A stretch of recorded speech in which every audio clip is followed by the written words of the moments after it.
Welcome to Lessons to Grow, the podcast on effective leadership in times of change.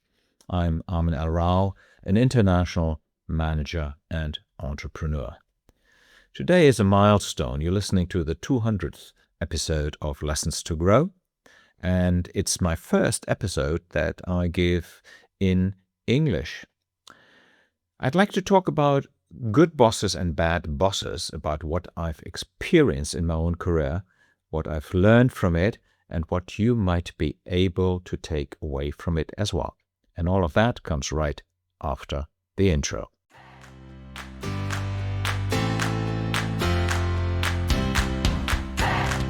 Good boss, bad boss. That's the name of this episode. We're all familiar with good cop, bad cop. We're also familiar with rich dad, poor dad.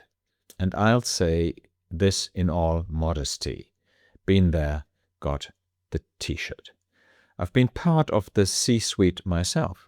I've worked closely with the so-called superstars of the corporate world.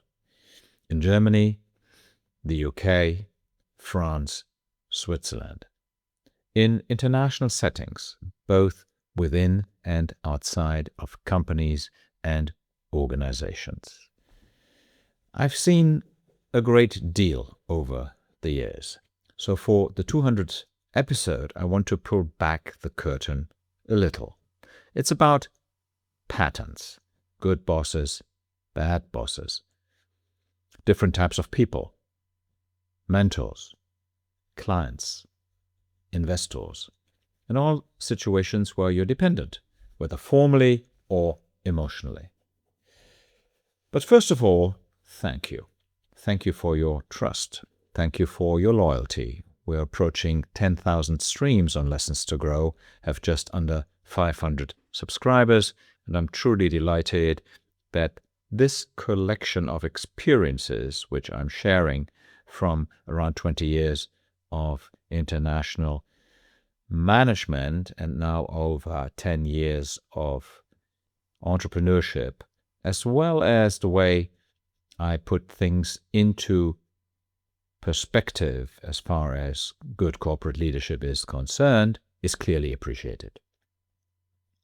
So let's dive right in, and I'll start with the bad bosses. There was, for example, the computer scientist with a PhD, a solid technical expert, a bit of an eccentric, a bit of a colorful character, quite amusing, but then he suddenly became the boss of about 30 people. As a manager, he was completely unsuitable. That's a pattern I've seen quite often.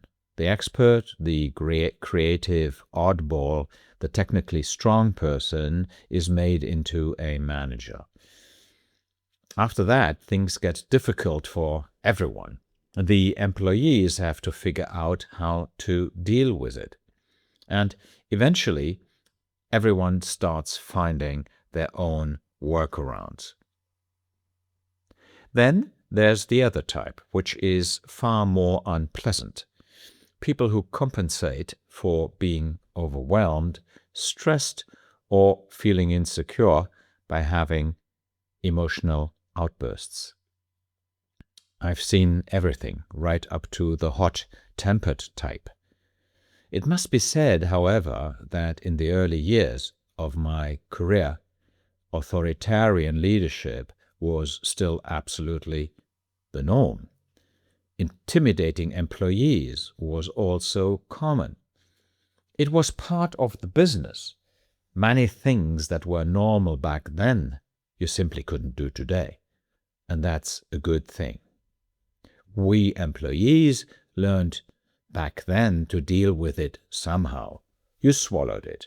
You took it. You tried to get through it. Today, I would say emotions and facts must be kept separate. Anyone who wants to lead must have their emotions under control, and especially when they are strong, all the more so. My father used to say sometimes when we were kids and being stubborn. Go bang your head against the wall 3 times. Maybe that'll make things better. Of course, you don't have to take it that far or see it that way. And in my father's case, too, it was essentially a way of getting things across through exaggeration. But the point is clear. First, calm down, breathe, then look at the facts. How do you deal with bosses like that? With true hotheads or people who use psychological terror, there are only limited options. You can address it directly. Most of the time, this doesn't get you very far, because such people often resort to making excuses. You can take the official route through the proper channels. In a corporation, that would be the HR department, for example.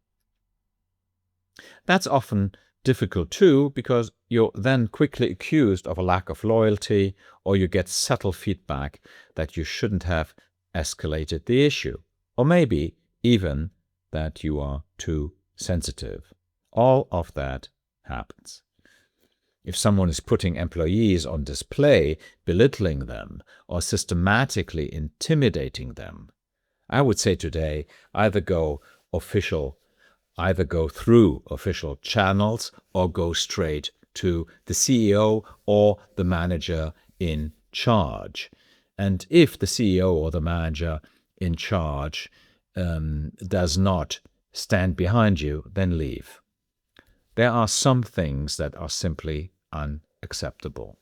And you're more valuable than you realize in that situation.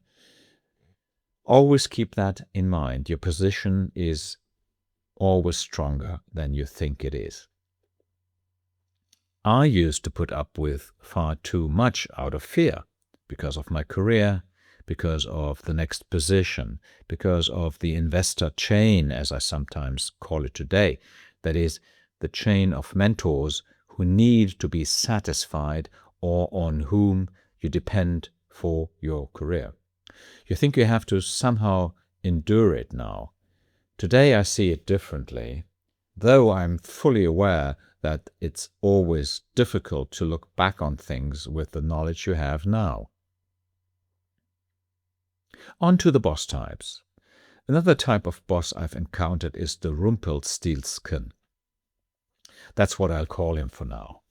Someone who was completely overwhelmed by his role, who worked himself nearly to the bone, but lacked intellectual and professional capacity to fulfill the role.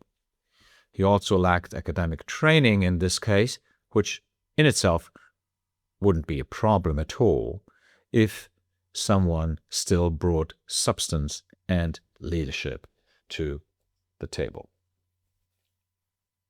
In this case, however, that wasn't the case.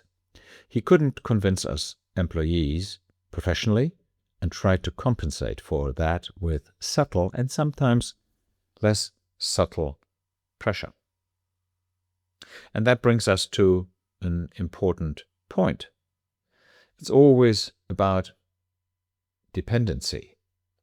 This can happen with bosses, but it also applies to investors, mentors, clients, and board members.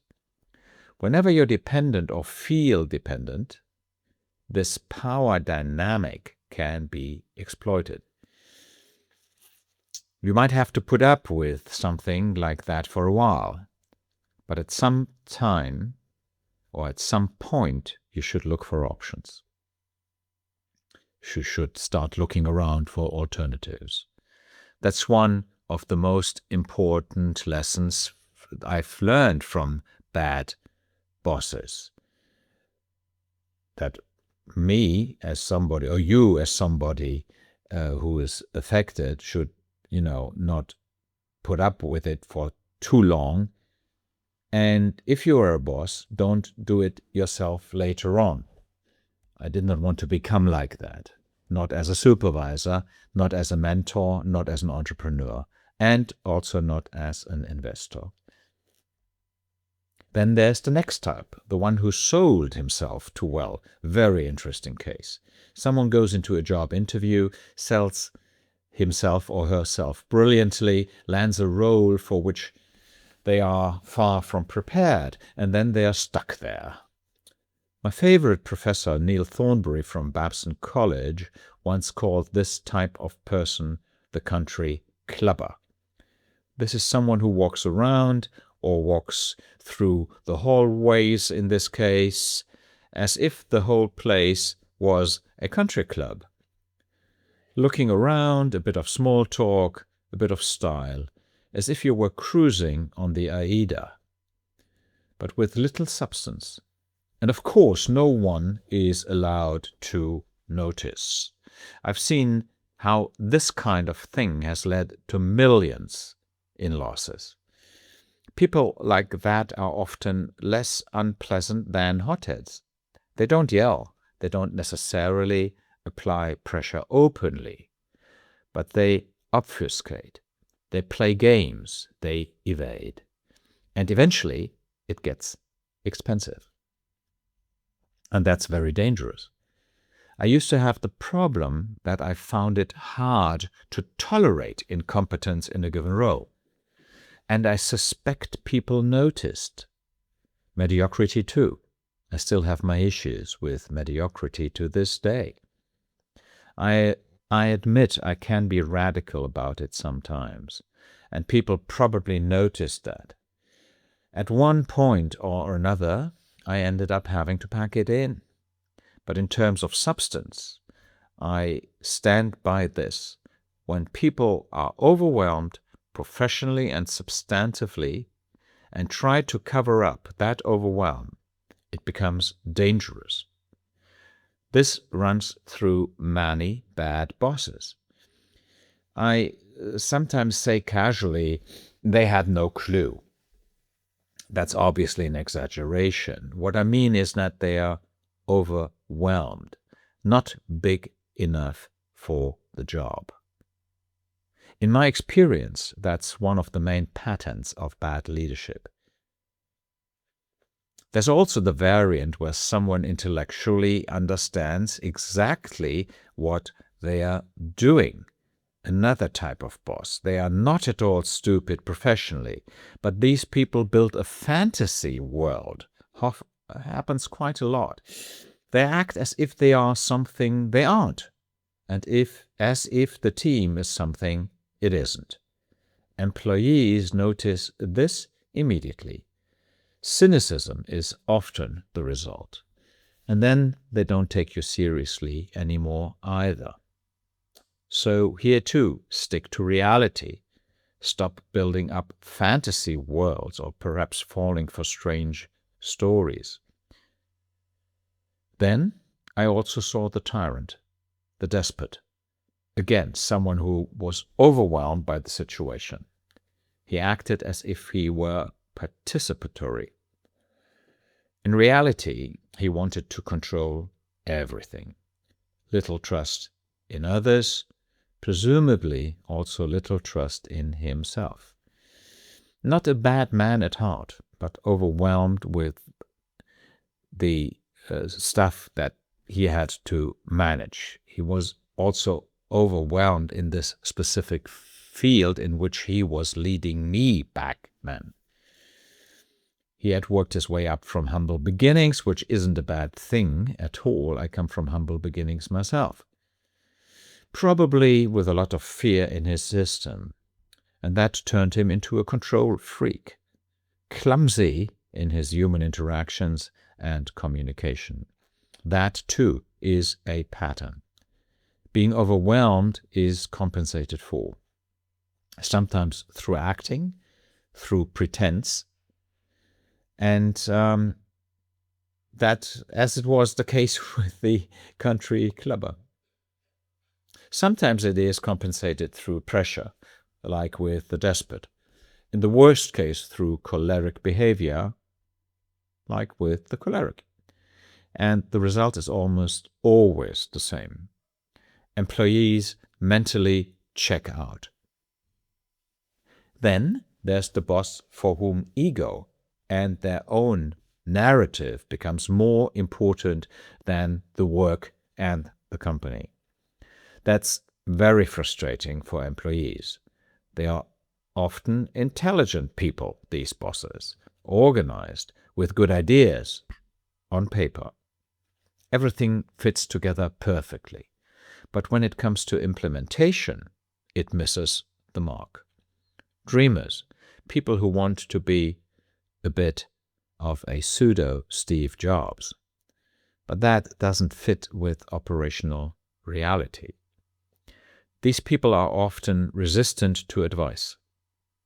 The ego-driven types, as I call them sometimes, quite resistant to advice. They act as if they are listening to employees, as if they are involving everyone, but in the end, they do exactly what they had planned all along. That's extremely frustrating. And here, too, employees eventually check out mentally. The result is, as I said, inner resignation and cynicism. And as I've also seen, these shortcomings are transferable to other groups. I've seen investors treat founders like idiots. Really, literally. I've seen mentors yelling at their mentees. I've seen that too. I've seen clients unload their own stress onto us as entrepreneurs or service providers. It's still common. In our case, with my company, not so much, because we go to great lengths not to work with such clients. But we see it in the market. We see such cases, and the rule is always make sure you find alternatives, or rather that you already have alternatives before you get into these situations. You need to make sure that you don't have to put up with these people, to get into these situations of dependencies. Look for new investors, or look for options in investors, jobs, clients. And yes, sometimes you also have to have the courage to part ways with a client. Don't always cave in and say, we need the money. That's nonsense. At some point, you have to have clear principles, not out of defiance, but out of self-protection and self-respect. In the corporate world, in the world of large corporations, I put up with that far too much. As an entrepreneur, I don't do that anymore. And that brings us to the topic of good bosses. And that's a whole different story. Right at the start of my career, I had a boss who was very structured, very goal-orientated, supportive and open. You could go to him. Little hierarchical posturing, yet a clear line. If something went wrong, he could also say, that won't work. That's very good leadership. Supporting while also demanding something. Listening openly. Providing direction. Drawing clear lines. Then I had a boss who really took the time, even when it came to the content of what I produced. That impressed me a lot back then. He got involved in offers, proposals, in reports, presentations, helped improve them, didn't just comment from above. Once we had a workshop on a massive proposal. It was about 135 million back then. And he was able to say, when the whole thing went astray a little bit, listen up, folks, this isn't about blah, blah, and putting on another great workshop with a social component and some touchy-feely nonsense. This is about achieving a goal, a result. What do we need right now to achieve this result? And then all hands to the pump. They are good people, doers, people who make a difference. Yes, and then, of course, one of my great role models was Eduardo Montes. I'd like to mention him here by name. He was the former country manager or head of Siemens Spain, which was already back then, I think, a 5 billion euro company. One of my bosses who later even made it onto the Siemens executive board, thanks to his strong performance. An exceptionally good manager and leader. What made Eduardo so strong? Focus, absolute focus. Structure, clear expectations. You always knew where you stood. No nonsense, no dreaming, no beating around the bush. And that was very, very helpful. And above all, he led by example in what he expected from others. For example, when I presented the figures, I had a monthly meeting with him where my subsidiary had to present the figures to him. It would happen that he'd say, Armin, something's not right here. I don't get it. No me cuadra, he always said in Spanish. No me cuadra, Armin.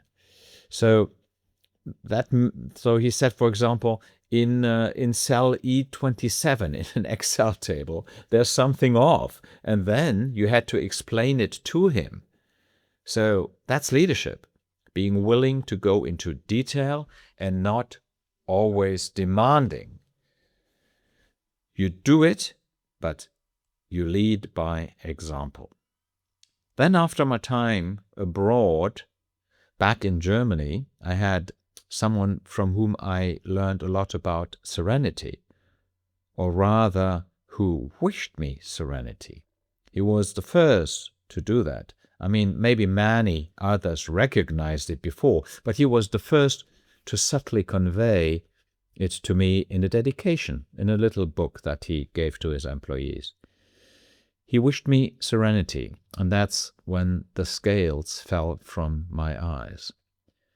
And that was over 20 years ago, and I've been working on my serenity ever since. Serenity. That's a topic I've been working on my whole life, actually.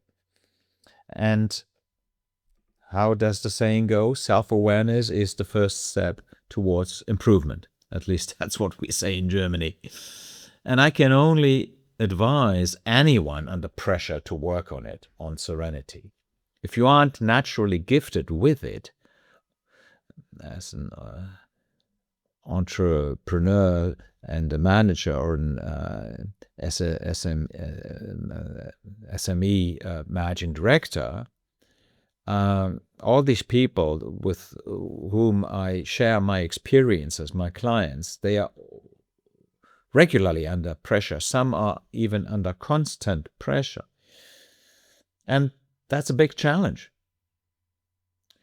For me, serenity or composure means first and foremost taking things as they are, not fretting. Look at the facts. Don't wish things were different because they simply aren't. And then ask, what's the best I can make of this situation? Easier said than done, I know. Some people have this gift by nature. My father has it. He's 90 years old. My paternal grandmother had it. She lived to be 99. My father-in-law does too. He'll be 94 this year. That's admirable. I, myself, will probably never reach that level. I'm wired differently, more driven, more ambitious, more eager for great success. And that's the flip side of having less composure, so kind of a positive flip side, I would say in that case. As Bruce Lee said, and that's one of my mottos too, always be happy, but never satisfied. Always be happy, but never satisfied. But as a leader, you have to display a certain kind of serenity or composure. As an example, we at my company, we didn't have a particularly good first quarter here at my agency. It wasn't exactly a home run. It wasn't life-threatening, but it wasn't the kind of result that had us all shouting, hooray! That's when you have to look at the situation calmly and objectively. Examine overhead costs, unnecessary costs. That's absolutely crucial. That's where the death of every company lies, in SG&A, in the overhead. What is really necessary? What stabilizes things? And then back to the basics. Yes, for example, in sales, having conversations, initiating conversations, having the stats right, being out there purely from a statistical standpoint, that's important, getting back on track.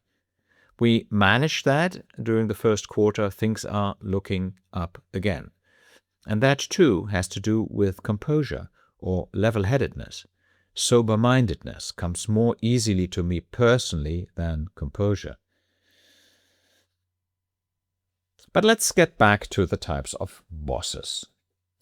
Then there was the mentor who gave me responsibility, very important. He was, at that point in time, the CEO of a billion-dollar company. I was anchored somewhere in the lower ranks of the hierarchy, and he discovered me.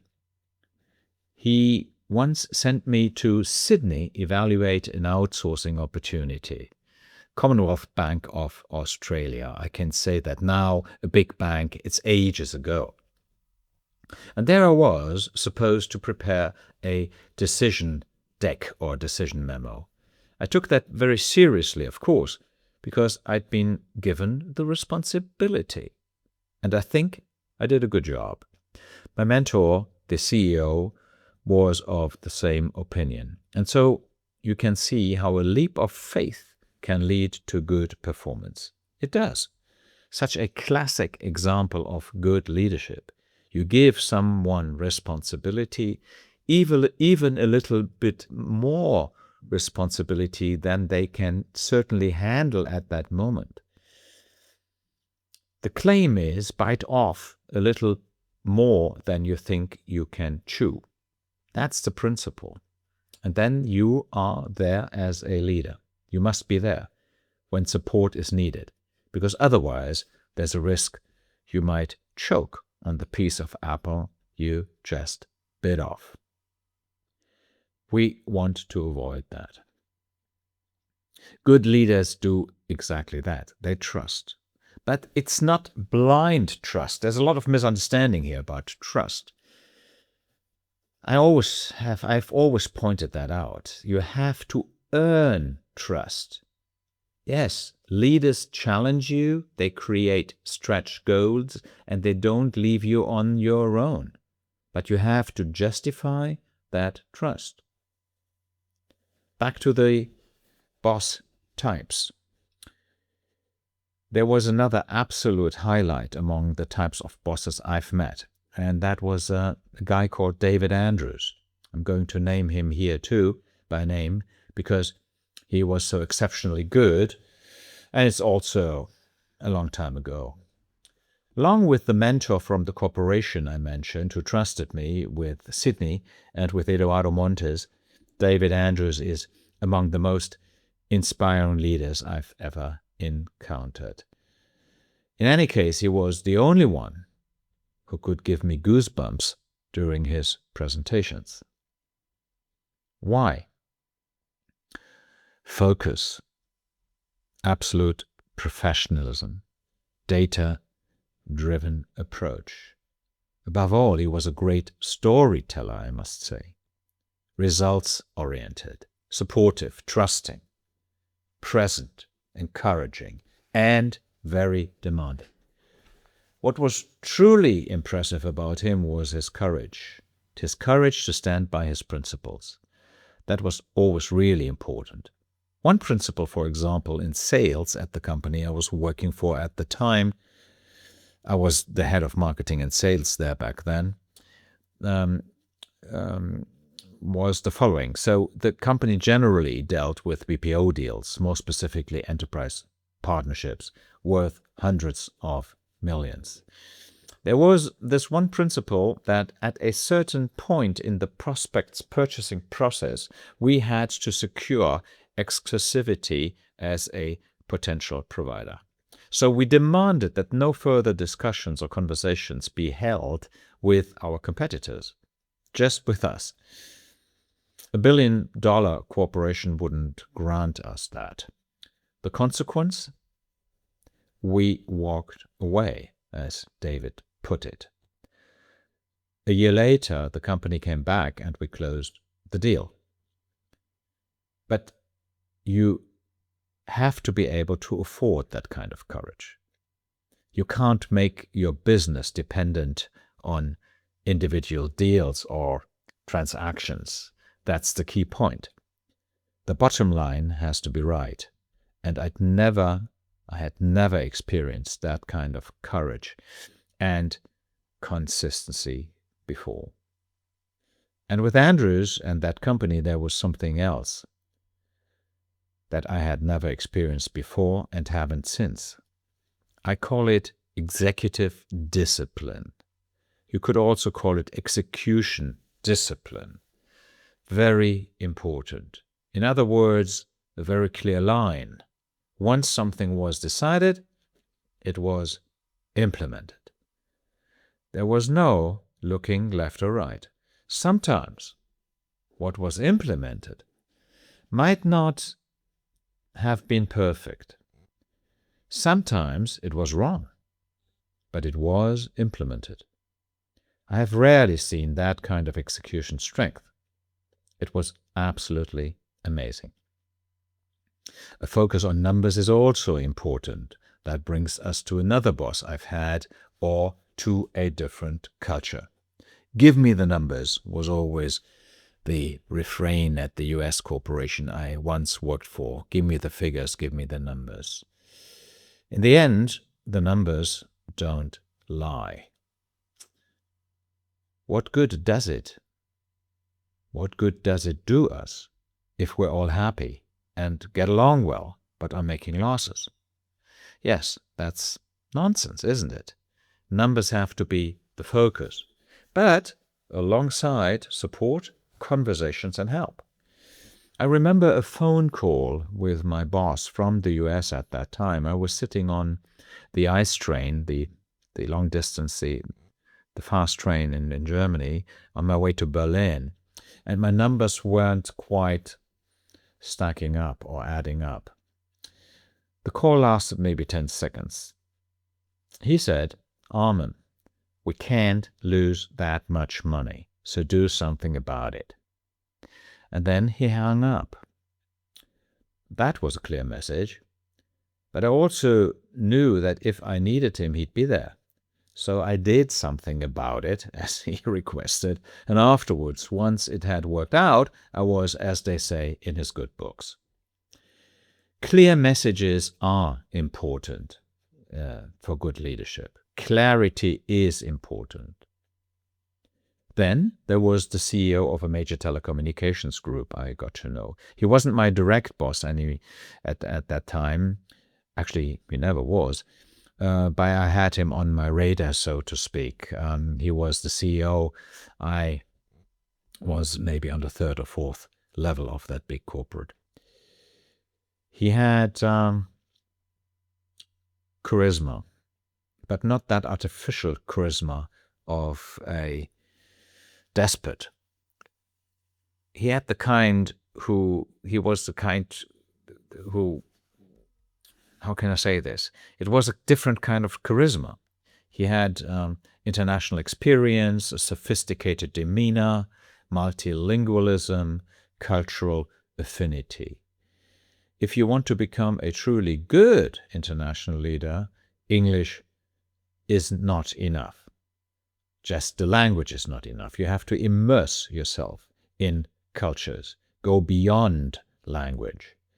You have to have an interest in, a love for culture. You have to be able to connect with people.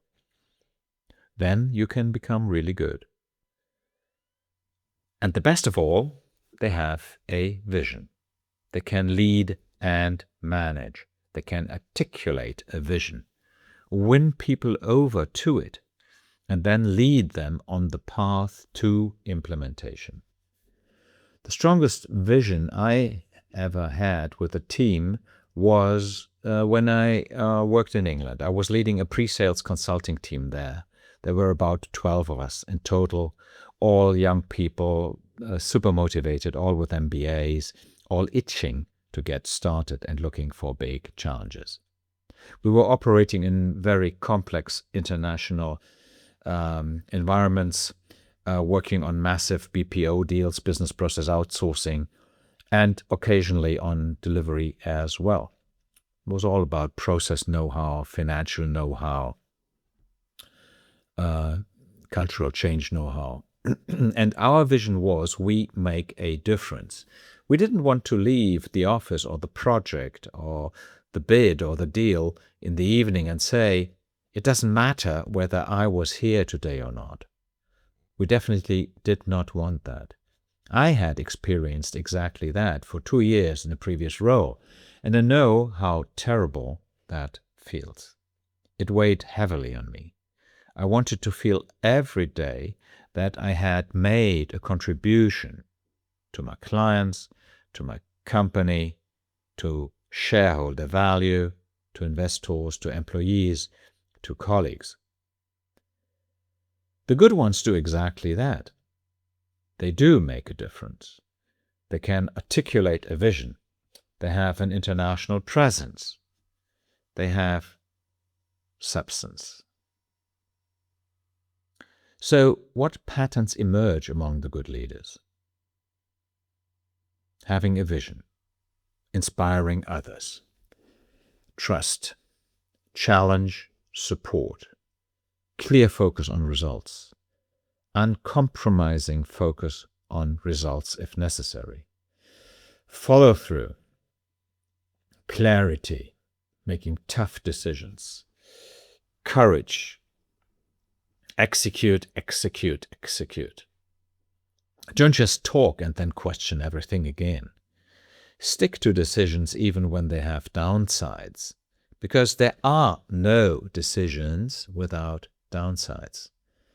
Practicing composure when it doesn't come naturally. Being there for employees. Facilitating collaboration. Focusing on win-win outcomes. As a boss, mentor, investor, and client. In all these roles.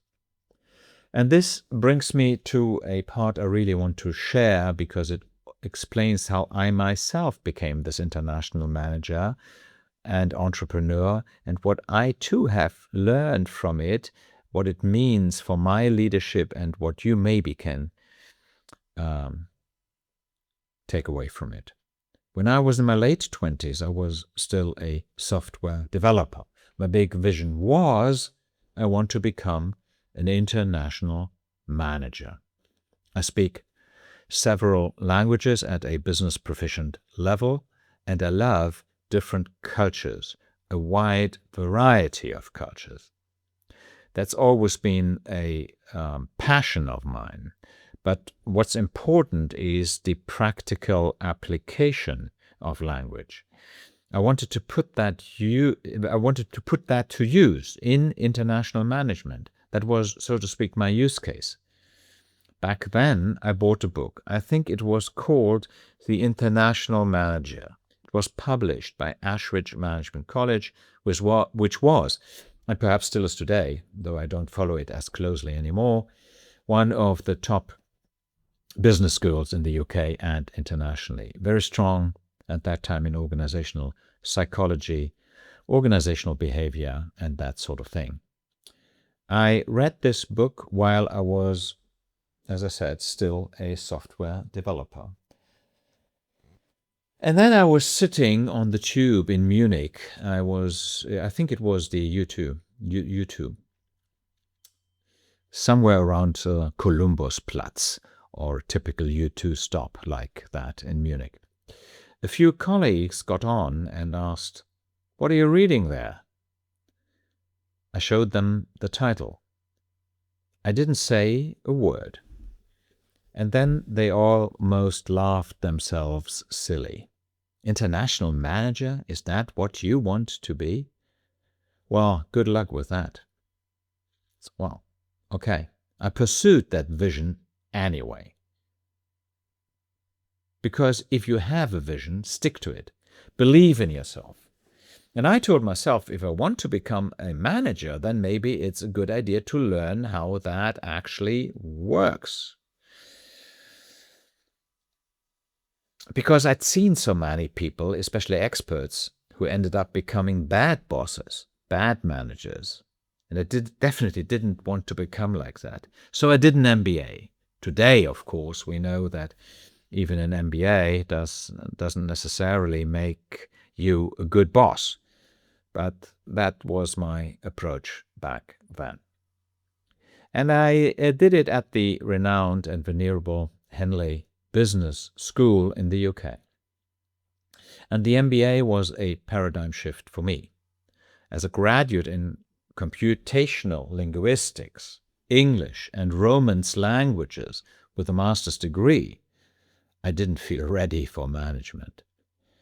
Heiko Mell, at that time a top HR consultant and headhunter from Düsseldorf, advised me when I phoned him, and I quote, "Now go the extra mile and get your MBA.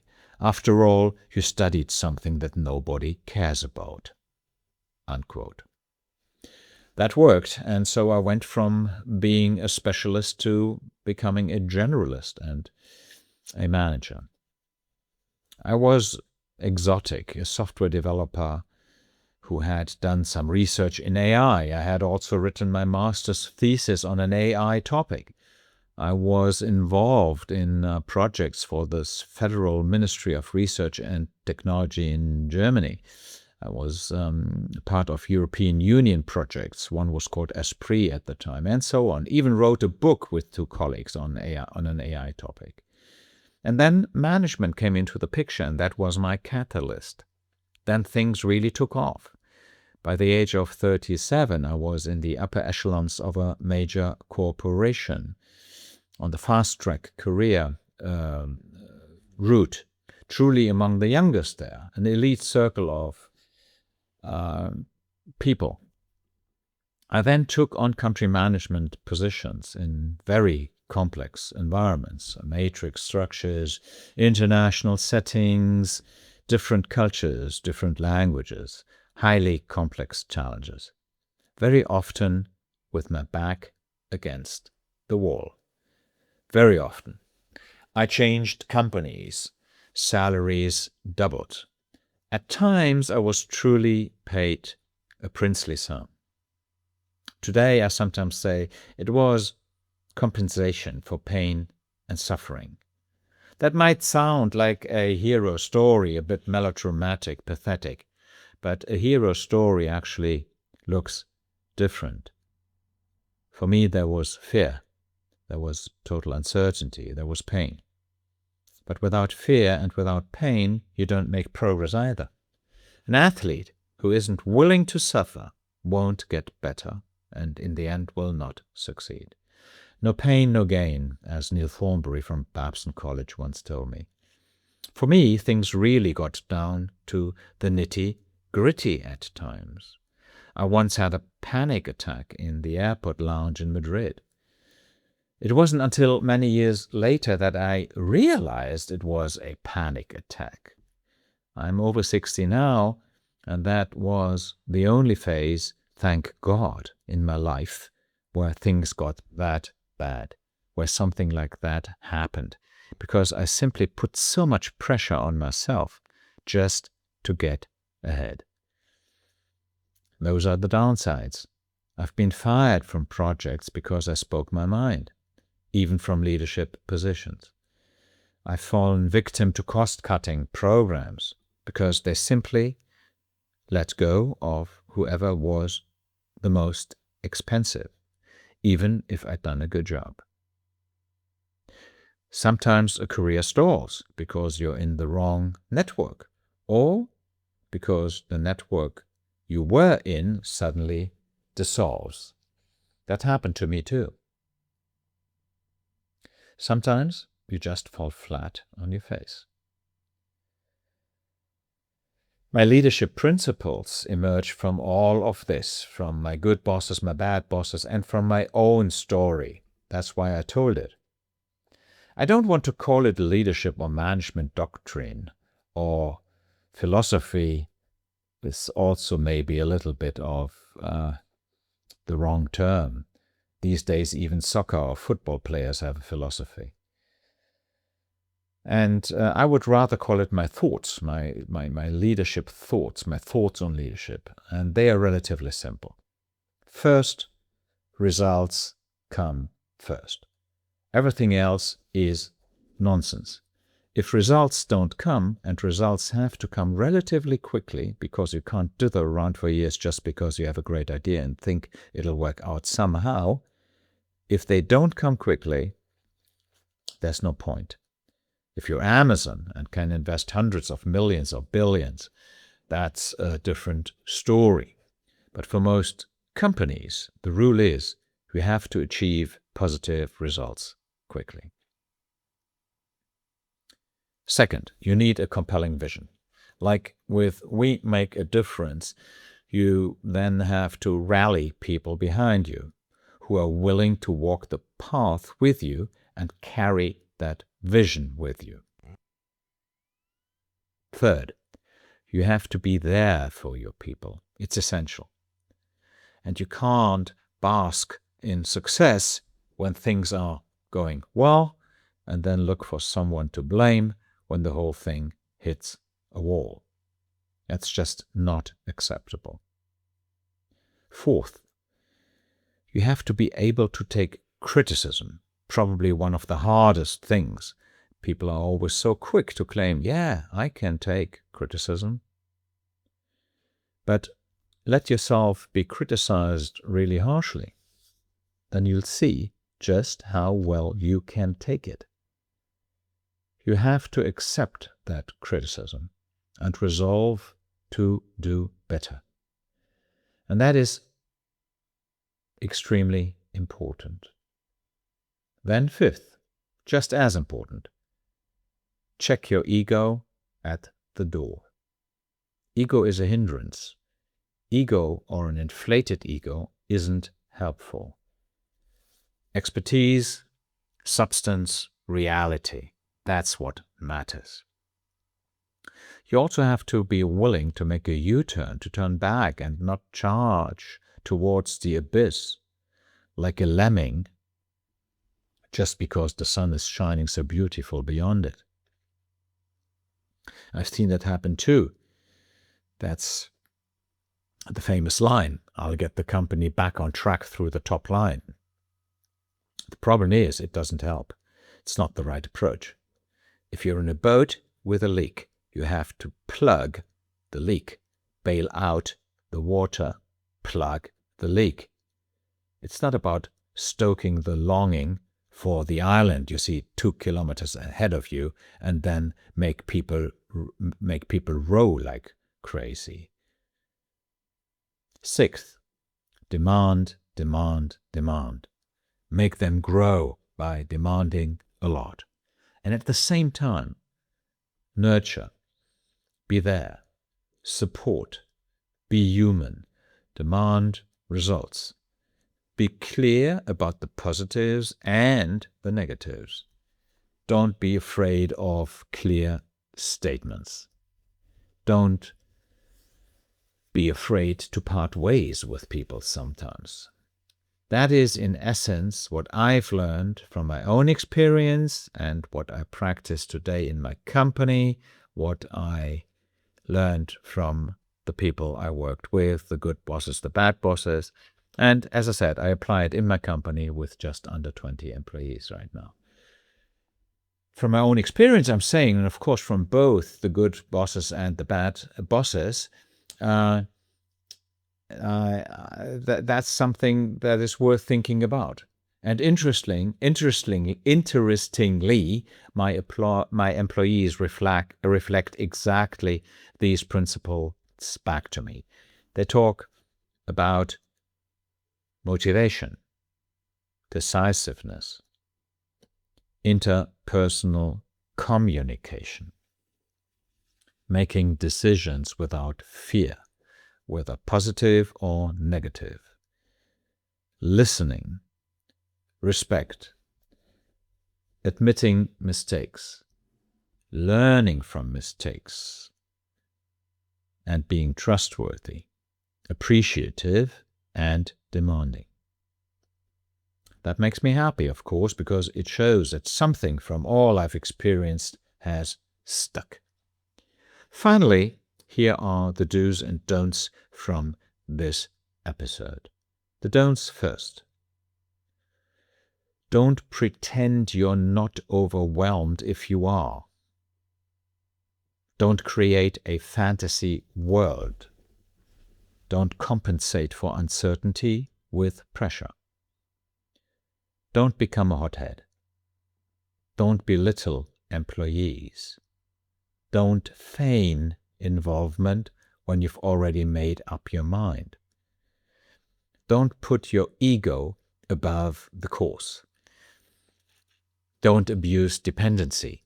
And if you find yourself in such a dependency, look for options. Other investors, other customers, a different role.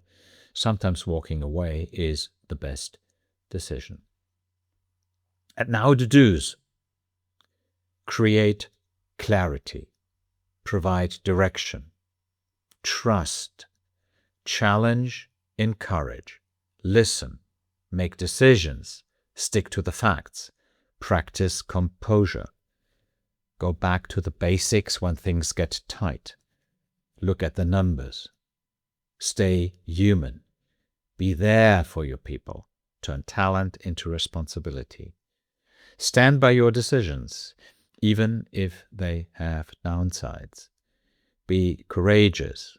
Be bold. And above all, make a difference. That's perhaps the sentence that stuck with me the most. I'm absolutely thrilled that I've stuck with these 200 episodes and that you've stuck with me, both, of course, with a wink. I'm happy that you remain loyal, that you're interested in what I have to share. Sometimes you might disagree. Very well. Then we can talk about it, maybe even argue a bit. I look forward to every comment. Lessons to Grow continues with expert discussions, with From Practice, For Practice, which is a series, and with the flagship episodes, the C-level views, in which impressive personalities from the C-suite of the boardrooms of German and international corporations, and also from SMEs, do me the honor of joining me for a chat. And, of course, it will continue with my insights.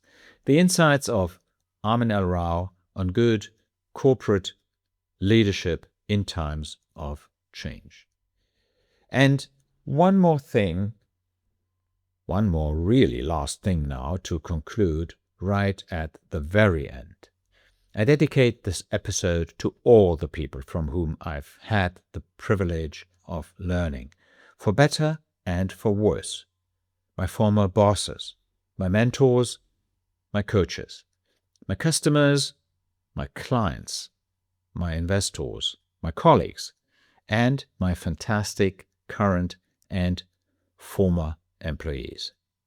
And I dedicate this episode especially to my storytelling coach, Uwe von Grafenstein, who passed away far too soon last year. Without Uwe, there probably wouldn't be 200 episodes of Lessons to Grow. Thank you, Uwe, and thanks to the entire team at Geschichten, die verkaufen, in English, Stories That Sell. I look forward to the next 200 episodes of Lessons to Grow. Until then, it's all about growth.